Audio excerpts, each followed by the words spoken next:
बहुत सा भिक्षा में द्रव्य पाया।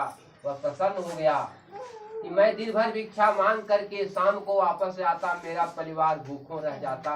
आज 2-4 दरवाजे ही पहुंचे, इतना द्रव्य मिल गया तो मुझे भगवान की कथा कर लेना जरूरी है। वह ब्राह्मण वहीं से लौट गया। उसी स्थान से ब्राह्मण आया, अपने घर पर भाई बंद ब्राह्मण को बुला करके भगवान सत्यनारायण स्वामी का पूजन किया। पूजन करने से वह ब्राह्मण धीरे धीरे धनवान हो गया। कोठी, अटारी, महल यह सब तैयार हो गया।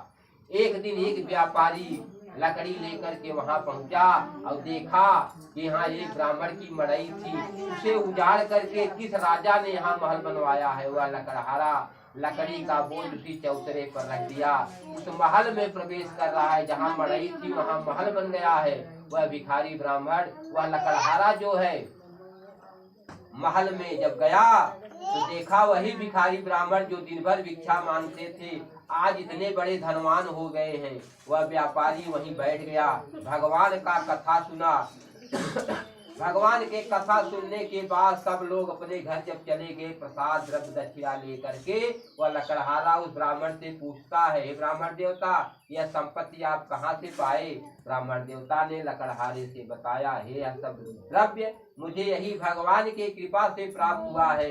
मैं भगवान सत्यनारायण स्वामी का पूजन किया, पूजन करने से जो धन धान्य आज हमारे पास दिखाई दे रहा है, इन्हीं के कृपा से यह प्राप्त हुआ है।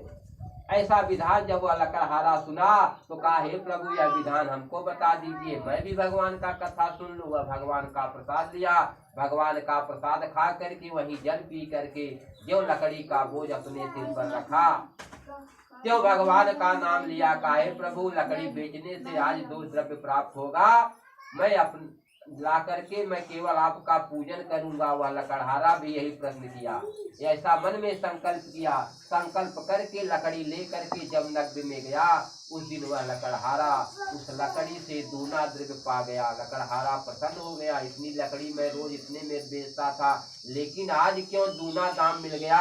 वह प्रसन्न हो गया, आधे पैसे को अपने जेब में रख लिया, आधे पैसे ले करके भगवान के पूजन की सारी सामग्री एकत्र करते हुए लकड़हारा भी घर पर आया। आकर के यही भगवान सत्यनारायण स्वामी का पूजन किया। पूजन करने के बाद वह भी लकड़हारा धीरे धीरे धनवान हो गया।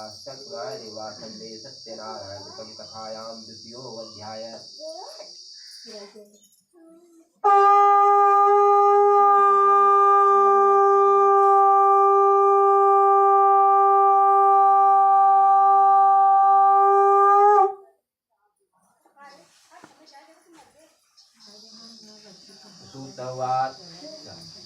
सूतवाच यात्रा कृत्वा साधु मंगलाय ब्राह्मणे वा धन दत्त्वा तु नगरे किमर्थं दूरे गते। जितेन्द्राय सत्यवादी देवालय दिने दिने धन दत्त्वा संतोषमर्यं मार्या सत्यं प्रामुदं च सर्वमति पदशीला नदी तीरे एकस्मिन् तत्र साधु एकं समागते परिवार्ते नाना हिरण्यस्य भूपस्य वचनं किमर्थं राजा तेन सा प्रकाशेन सत्यवतं राजवाच पूजनं किमर्थं साधु विष्णु साधं पुत्राय कामाय तस्य भगवान बंधूनां श्रीगत चंद्रकेतु एकस्मिन् काले तु सत्यनारायण प्रभु प्रतिज्ञा लोके भविष्ये एकस्मिन् दिवसे मार्या सत्यनारायण निशामुखो ब्राह्मणे वा सहितं ब्रह्मा धृत्वा याजमुक्त्वा चिन्ता च भ्रमे च गृहे कलावती तु कन्या भ्रम प्रत्वासनम् एकस्मिन् दिवसे मार्या सत्यनारायण विधानं च करिष्यां तस्य भगवान् वाच नारदो योगी नारद महात्माया तृप्तं देवाय नाशिमं निक्ते नगरे स्थावरा कार्यं ब्रह्मलंका दत्त्वा पुरीतां द्रव्यं च निगुड़ा दत्त्वा प्रोवातो राजा साधो राजनं प्रतिज्ञं महावेश्या जगाम स्वस्त्रियस्कल्पनाय रेवा खंडे सत्यनारायणतम कथायां 3 अध्याय। 3 अध्याय में उनका मुखो नाम के राजा थे। वे ऐसे राजा थे दिन भर इतना द्रव्य दान करते थे, उनके दरवाजे जितने भी दुखियारी पहुंचते थे सबकी दरिद्रता दूर हो जाती थी। लेकिन उनके पास कोई संतान नहीं था, संतान के वास्ते परेशान थे। धन था, दौलत था, सब कुछ था, लेकिन जब संतान नहीं है सब संपत्ति क्या होगी। यही लेकर के विचार लेकर के वह राजा जो है परेशान थे। यह मेरी राज्य है, संपदा है, सब कुछ है, मेरा कौन लेगा, इसमें परेशान थे। एक दिन अपना राजपाट सब त्याग करके भद्रशिला नदी के किनारे चले गए। वह राजा भद्रशिला नदी के किनारे जा करके यही भगवान की मूर्ति बना करके, भगवान विष्णु की प्रतिमा बना करके उस नदी के किनारे, भद्रशिला नदी के किनारे भगवान का पूजन कर रहे थे। इतने में वहाँ एक लकड़हारा आया, व्यापारी आया, नौका में हीरा मोती लाद करके।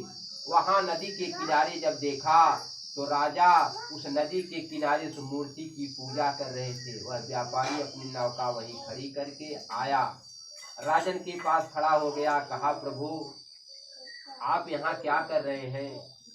उस समय वह राजा बताए, आप तो जानते हैं हमारे पास राज्य है, संपदा है, सब कुछ है। यह सब होते हुए हमारे पास कोई संतान नहीं है। संतान के वास्ते इस भद्रशिला नदी के किनारे भगवान विष्णु का मैं पूजन कर रहा हूँ। तो कहा यह पूजन करने से क्या फल प्राप्त होगा? तो राजा ने बताया, भगवान के पूजन करने से घर में शांति आती है, घर में संपत्ति मिलती है, पुत्र की प्राप्ति होती है। नाना प्रकार के पूजन करने से भगवान के सब कुछ प्राप्त हो जाता है।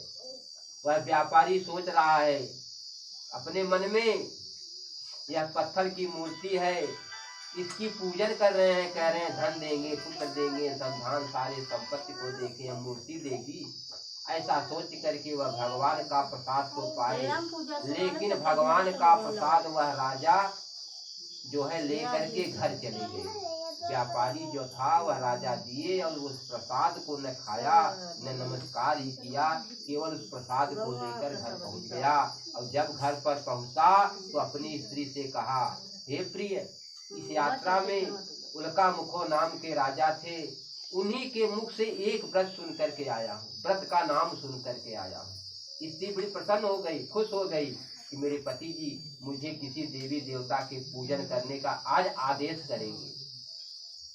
वह पति की बात मानती थी, इसलिए कभी किसी देवी देवताओं का पूजन करने का मन भी बनाती तो उसका पति उसे डांट देता।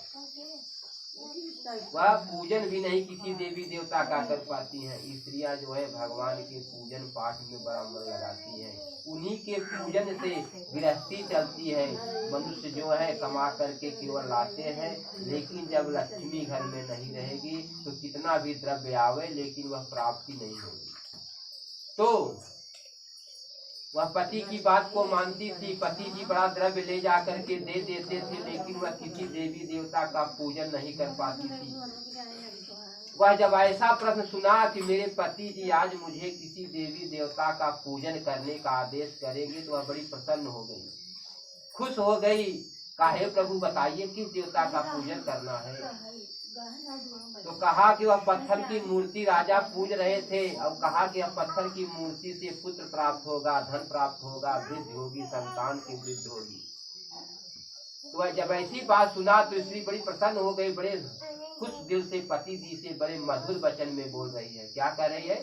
हे प्रभु, सुबह इस भगवान का पूजन कर लिया जाए, क्या कमी है? तो वह उसका पति क्या जवाब दिया, इसीलिए मैं नहीं बताना चाहता था, लेकिन बता दिया तो तुरंत बताने के पहले भगवान का कथा सुन लिया जाए, भगवान की पूजन कर लिया जाए। पुत्र देंगे, उस पत्थर की मूर्ति में क्या भगवान प्रकट होकर के मुझे संतान देंगे? पागल नहीं, समझाया ऐसा कह नहीं होगा। वैसी पति की बात मान लिया, कहा ठीक है आपका ही वचन हो। और भगवान का प्रसाद हाथ में लेकर के उस भगवान से, मुरारी जी से विनती कर रही है, प्रभु मेरे पति के अपराध को क्षमा करके अगर आप मुझे कोई संतान देंगे तो मैं कथा जरूर करूंगी। ऐसा कह करके वह स्त्री जो है भगवान का प्रसाद खा लिया। और भगवान के प्रसाद खाने के पश्चात धीरे धीरे जब 9 महीना पूर्ण हुआ, उसको एक कन्या पैदा हो गई। और जब कन्या पैदा हुई, उसका पति घर पर आया, व्यापार से निवृत्त होकर के जब घर पहुंचा तो देखा हमारे घर पर कन्या हो गई है। और बड़ा खुश हुआ, आनंदित हुआ। आनंदित हो करके बड़े हर्ष के साथ आवन दरवाजा आवा, जगह बहुत बार आवा बैठे, बड़े हर्ष के साथ धूम आवा ही ठंडा हुआ, बड़े धूमधाम से उस कन्या का बरही छठी व्यापारी किया। भगवान का नाम लिया। तो जब कन्या पैदा हुई तो वह व्यापारी आया और आ करके अपनी कन्या का बड़े धूमधाम से बरही छठी यह सब कार्य किया कि घर पर कन्या हुई है। बड़ा उत्साह किया वह व्यापारी। उत्साह करने के बाद जब यह सब कार्य समाप्त हो गया, उसकी स्त्री क्या कह रही है पति देव जी से, फिर मधुर वचन बड़े प्रेम से बोल रही है, प्रभु जी आपने पहले कहा था कि अगर भगवान में इतनी शक्ति है तो मुझे कोई संतान दे तब मैं भगवान का व्रत करूंगा, क्या वह व्रत नहीं करोगे? आपको पास कन्या तो हो गई है लेकिन उस पूजन को क्यों नहीं करोगे, कब करोगे? उसका पति फिर क्या कर रहा है, मैं आया और कन्या के बरही छठी में सब द्रव्य खर्च कर दिया, हमारे पास अब कुछ बचा नहीं है, अब मैं व्यापार फिर करके वापस आऊंगा और मेरी कन्या सयानी हो जाएगी, विवाह की योग्य हो जाएगी, तब मैं भगवान का कथा सुन लूंगा। फिर स्त्री चुप हो गई, पति की बात को मान लिया और धीरे धीरे कन्या घर पर सयानी हो गई, बड़ी हो गई, विवाह के योग्य हो गई। व्यापारी ने कन्या के विवाह के लिए तैयारी भी करना शुरू कर दिया। मेरी कन्या सयानी हो चुकी है, इसका विवाह करना है। भाई बंधुओं से कहा कि मेरी कन्या की योग वर बताइए। भाई बंधु संगी संगी साथी मित्र यार दोस्त उस कन्या की योग वर एक बनिया का लड़का बहुत पढ़ा लिखा सुसज्जित ले आकर के उस व्यापारी को दे दिया। कहा यही आपके कन्या की योग्य वर है। वह व्यापारी विधि विधान से उस कन्या का विवाह उस बनिया के पुत्र से कर दिया। शाम को दुर्भाग्यवश सारा कार्य तो हो गया लेकिन भगवान का कथा नहीं सुना। सुबह हुआ, दामाद को साथ ले लिया, कहा आप तो मेरे हैं, मेरे करने के अनुसार आपको कार्य करना होगा, मेरे यहाँ रहना होगा, मेरी संपदा है, मेरा राज्य है, सब कुछ है, इसे आपको संभालना होगा। दामाद को साथ ले लिए, नौका में हीरा मोती लाद लिए। नौका में हीरा मोती लाद करके दोनों उस नौका में बैठ गए और जब नौका को प्रवेश किया नगर की ओर कि अब नगर में जाएंगे, व्यापार करेंगे, ऐसा सोच करके दोनों नौका में बैठ गए। नौका में बैठ करके व्यापार के लिए चल दिए। भगवान इधर नाराज हो गए। एक बार दो बार तीन गलतियां हो गई, चौथी करने जा रहे हैं। दामाद को साथ लेकर के व्यापार के लिए जा रहे हैं। हे भगवान हम आपका कथा करेंगे, यह कार्य मेरा हो जाए। हे भगवान मैं आपका कथा सुनूंगा, मेरा यह कार्य हो जाए। ऐसे नाना प्रकार की बातें बहकाते बहकाते दामाद को साथ लेकर के व्यापार के लिए चल दिए। भगवान जी नाराज हो गए, उस व्यापारी को श्राप दे दिए। काहे साधु इस यात्रा में आपको महाकठिन से कठिन दुख का सामना करना पड़ेगा। ऐसी आकाशवाणी हो गई। जब नौका लेकर के ग्राम के से निकले त्यों दोनों को अंधे हो गए।